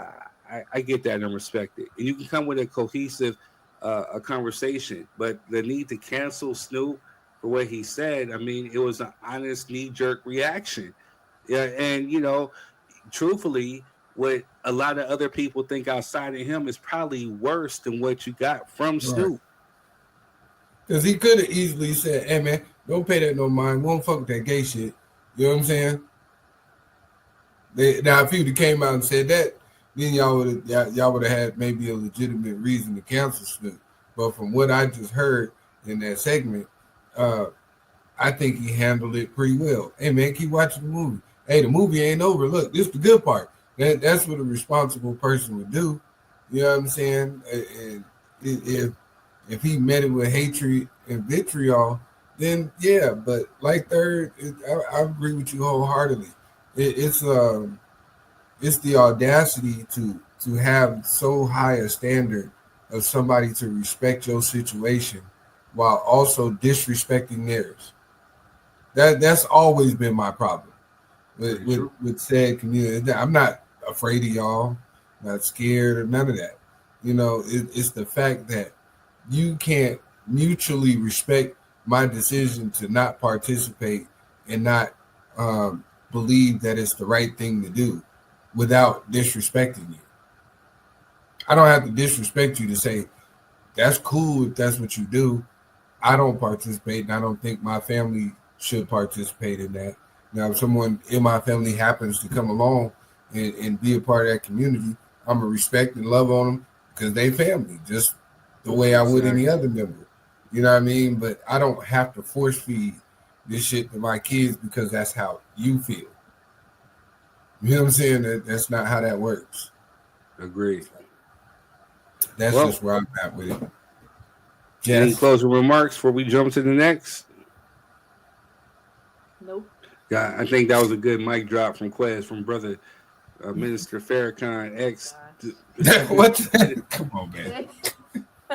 She, bro, you give me all these names. You know what I'm saying? Like, hey, on a different note, you see that Umar Johnson is trying to charge women $500 just to have dinner. Hey, Jess, get your bag right. You know what I'm saying? No, get your money up, not your funny up. You know what I'm saying? Dr. Umar, the Prince of Panamera. You know what I'm saying? The Prince of Panda Express is ready to take you on a date. You know what I mean? To Chipotle. I'm good. You know what I'm saying? All right, y'all. We'll be right back. This soul food spot is a hidden gem in San Bernardino. With $10, you get a full plate and they do not hold back. It's a family-ran spot and they make you feel right at home with the crispy fried chicken that's juicy, mac and cheese and collard greens that slap, and their crispy fried fish. When you pair it with the yams and the potato salad, it's game over. Top it with the dessert, all homemade. The food hits, the prices are beyond fair, and the hospitality is great. All at Melba's Soul Food Kitchen in San Bernardino. This is just a request for support. I built this beautiful restaurant here that the community wanted and needed, and everybody seems to like. I also bought some legitimate real estate with the goal of building parking for the restaurant and building a culinary kitchen for training and workforce development. The real estate portion is dragging down the restaurant. The restaurant's doing great, but the restaurant, the overall business is in trouble. Maybe probably won't survive unless I get some type of support. I hate making this video. I hate sending out this message, but I want to stay here and I love my business. So you need financial support? Financial support would be wonderful. Okay, family, there you have it. I'm with Greg Julian of Julian Soul Food on Crenshaw, a historic black institution. So this is not just about saving a soul food restaurant. It's about saving the jobs of the black people and brown people who work here, as well as Julian's is a historical legacy black institution in LA. So Greg Julian, trust me, we're going to help save your restaurant. Thank you. All right, y'all. We are back.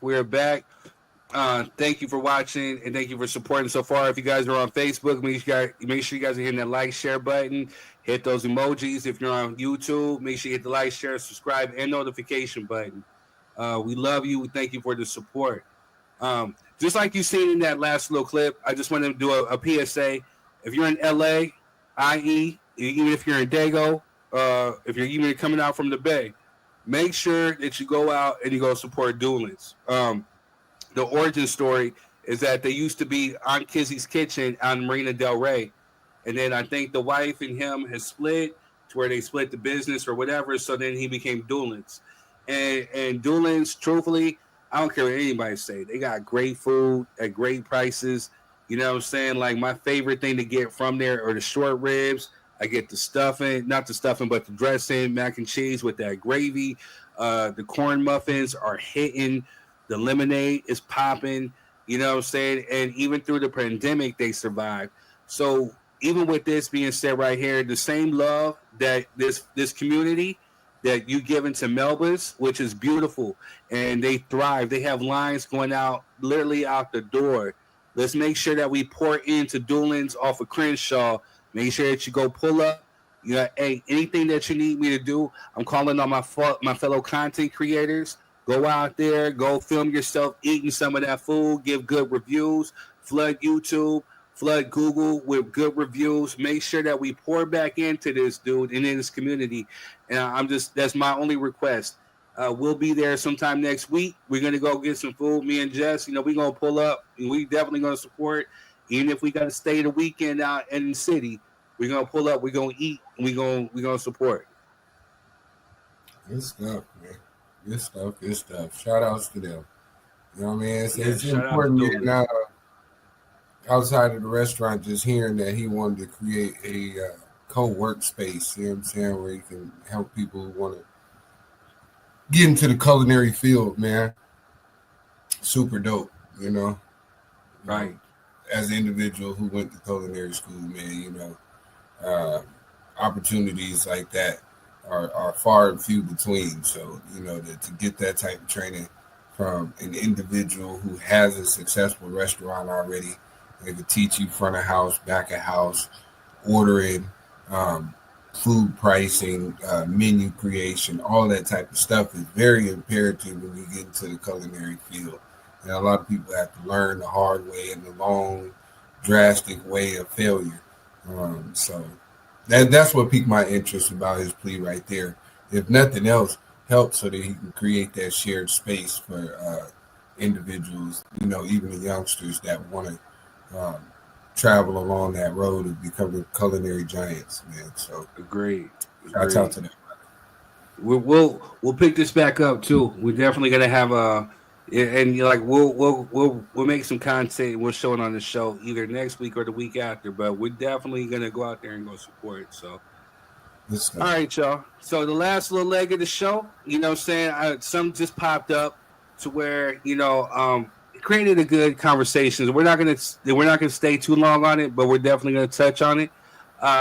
Rampage Jackson's son, Raja Jackson, I guess, has come under fire for beating a wrestler senseless. Yeah, and then some TikToker literally was saying like, "Hey, fathers, tough love can be bad," and I was thinking like, does he have a point, or is he just speaking out the side of his ass?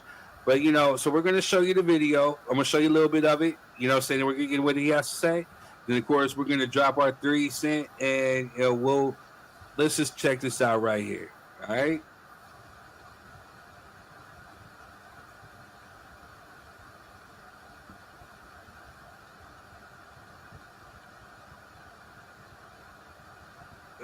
You see that?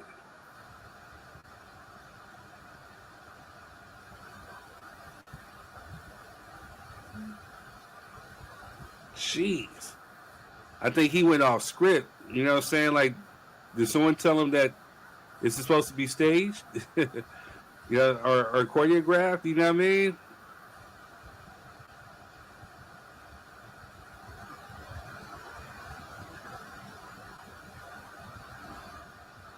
Mm-hmm. All right, y'all. So, with that being said, this is what this brother had to say in response, and we'll get into it. See what people, good morning, motherfucker. What people got to understand about that Rampage Jackson incident about his son. I'm gonna speak to his, listen, men, when you don't have a father, what I mean by this is, I'm explaining it like this. My son's been with me since birth. I've been a full-time father. Hear me out, men and women. Listen. Men, the type of man I am, and let me explain it like this. I come from a man that was tough. No emotion. Tough. My daddy was tough. Mean as a motherfucking junkyard dog. His way of showing love was tough love. But I had my mama there, which was the nurturer. So, getting older, I realized why my dad was so tough on me. but it still had an effect on me because my dad didn't really show me affection and love like that until I got older, and he realized I was a man. So my first fight when I got into the streets, I damn near beat the brakes off this dude. But really what I was doing was fighting my daddy. And I love my daddy. Hear me out. You get this. I love my daddy. My daddy is my hero. He's my everything. Everything. He's my teacher. He was my teacher. He is everything. Y'all know that. I don't play by my daddy. But my dad was tough. And my daddy was hard on me. And my first fight, when I got out in the streets, I was fighting that dude, but I was fighting my daddy. See, and when I became a father, I was tough on my son. Ooh, I was tough. It had an effect tough on him, y'all. Ooh, to my mom, he was about 8. My mama pulled me aside, and she was like, "You ain't your daddy, and your son ain't you. Jay ain't you. You can't be your daddy. You got to scale back. You gonna have to show him a little affection because the times you grew up in are not the times he's growing up in. You can be a little softer, and you got to be a little softer because my son's mama ain't shit." So I had to be a nurturer and a tough love nigga. And the thing that I'm happy about is that I listened to my mother and I scaled back on that toughness, that hardcore shit, and I gave my son a little more affection. I gave him a little more hugs. I love you here and there. A kiss on the forehead, a kiss on the top of the head. But that's about all I'm doing. I ain't doing all that sucker shit. That's the way it goes. And through that, it's made me and my son was tough on them, y'all. Ooh. To my mom, my son relationship awesome. He could talk to me about everything. Things I couldn't talk to my daddy about because we didn't have that type of relationship. And back then that was different. You didn't have to have them type of relationships. It was a little different. The times are different now. But when you think about it in that way, then you'll understand why Rampage's son snapped. Rampage Jackson, and I'm a fan.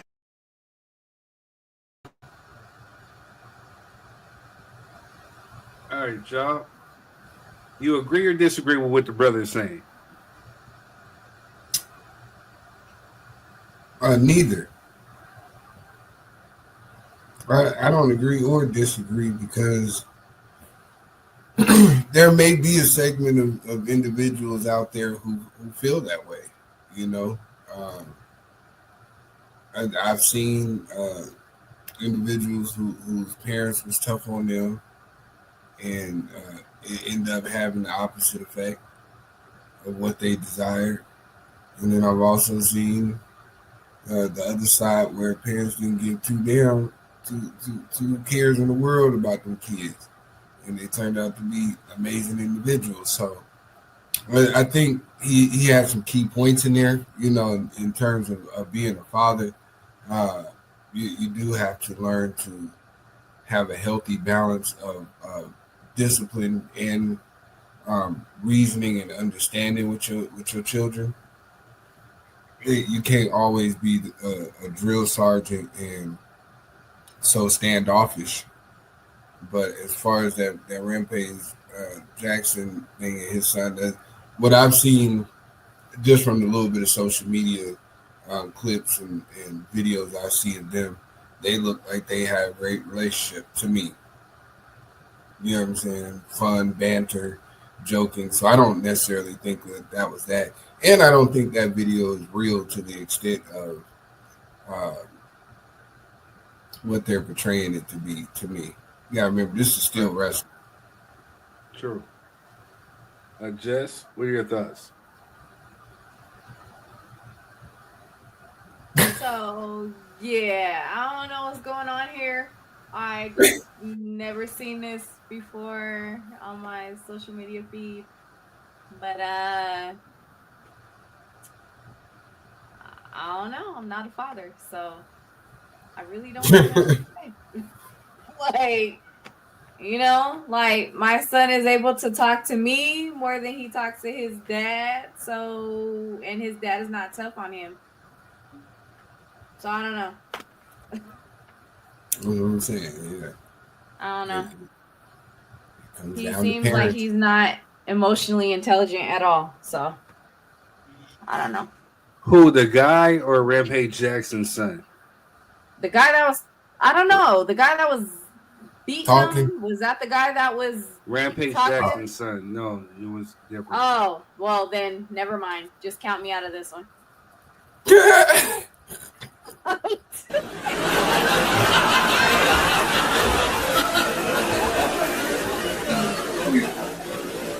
thought it was the same dude. I thought it was the same dude that was beating whoever. I'll leave that up to y'all two. Go for it. Yes, you count me out of this one. You know what I'm saying? Hell no. She just pulled a new edition. What? You'll have to count me out. Okay, whatever. Anyway, I mean, this is non-gender exclusive. I mean, you could have an opinion on, hey. I'm thinking the dude that's beating old boy is the same dude that's talking. I said we're going to watch Rampage Jackson's son, and we're going to have a brother who commented on it. You know what I'm saying? And he even clearly said in the video with Rampage Jackson's son. Anyway, so with that being said, I get where he's coming from. You know what I'm saying? And we're going to be transparent, I mean, to a certain extent. I don't know about the tough love type of thing, you know what I'm saying, per se. But, if you do have an anger issue or you have a chip on your shoulder that hasn't really quite been dealt with in the right way, I could see you kind of projecting and taking it out on somebody else. The way that he was whooping that wrestler's ass, I mean, it didn't look scripted to me because he was really throwing blows on that dude. And if he was hospitalized, then he may have probably thought that, hey, this is real, or who knows with a backstory. This dude could have probably did something to him backstage. We don't know. You know what I'm saying? But to kind of separate that to a certain extent, if you have I've known dudes to have absent fathers. And maybe there has been fathers who've been too strict on them, I guess, to where they project out. So I get where he's coming from. I don't know if it necessarily equates to that equation, but it does. Right. For a deeper conversation, is tough love bad? I don't know. I can't really say. I think it's necessary. I think so too. It's not overdone to the capacity, when we was growing up. Right. Tough love in our days was tough. Shit. You know what I'm saying? That shit was tough. You know what I mean? Get your little ass up. You can't take a hit. What you crying for? It's basketball. Shout out to my pops. Yeah. Boxing in the backyards and you know what I'm saying? Slap boxing and all that. Hey, man. Hey, dog. Hey, dog. Hey, when my pops, you know what I'm saying, he's a Marine and a professional boxer. There have been times I had to square up with this cat, you know what I'm saying, and he had to show me who's boss. So I don't know. You know what I'm saying? Tough love nowadays is just sit your ass down somewhere. Right. That's tough. It didn't make me no bitch, you know what I'm saying? So I'll tell you that, nor no punk, you know what I mean? So I think tough love is necessary to certain extents. I think it's the cats who are weak who complain about it, you know what I'm saying, who actually had a problem, you know what I'm saying? Because they'll be the same cats who will be entitled. The minute that you say something that you disagree with, they're gonna be talking about canceling him. Yeah. You know what I'm saying? Crying and whatnot, so I don't know. Do that again.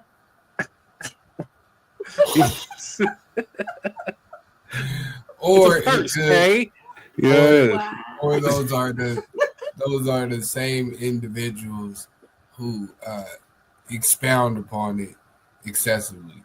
You know what I'm saying? Mm-hmm.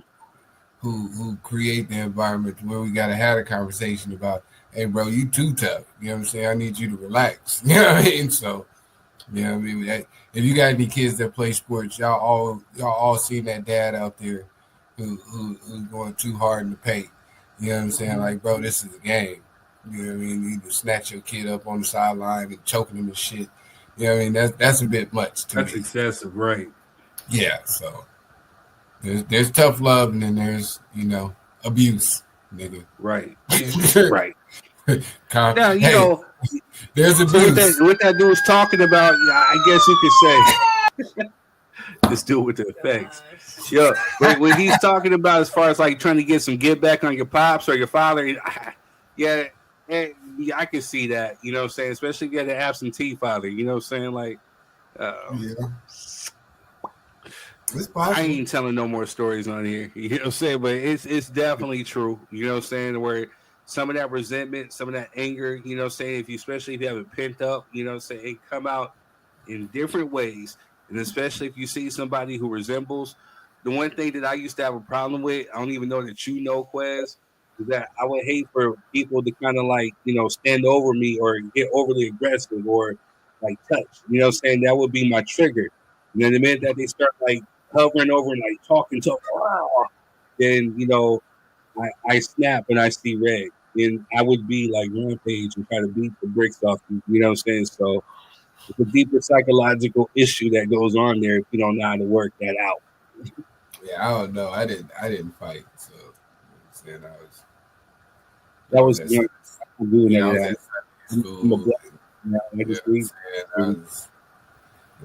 play Tetris.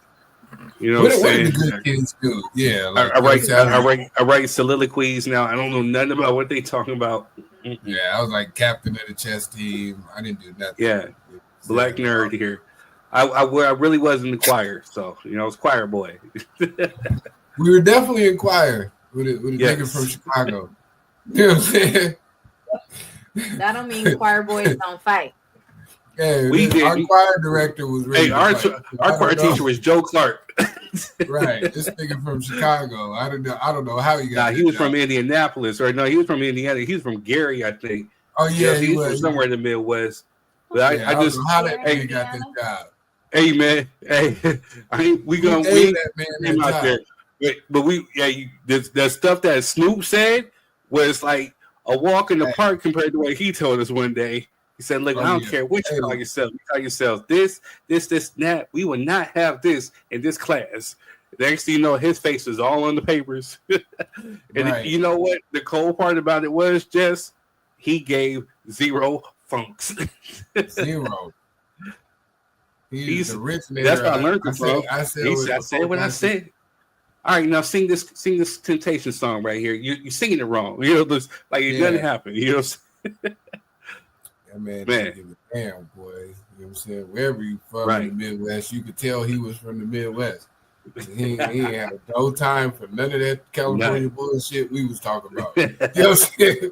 Exactly. He didn't care about none of it. But all right, y'all. This has been a good one. We're at that time. We got to end this one. You know what I'm saying? Thank you for tuning in. Thank you for putting up with our shenanigans. If I said something that offended you, well, I did not mean to. You know what I'm saying? I know we live in a sensitive era where we got tuck in our nuts and shit. I did not mean to do all that. We're having an open conversation. You can hit me in my Gmail, whatever. Just come talk to me. I'm so sorry. I apologize in advance.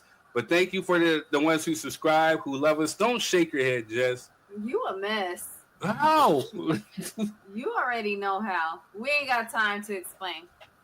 Yeah. Don't listen to her. He's a mess. You're a mess. Anyway, we love y'all. Thank you for tuning in, watching. We will catch y'all at the next one. Peace.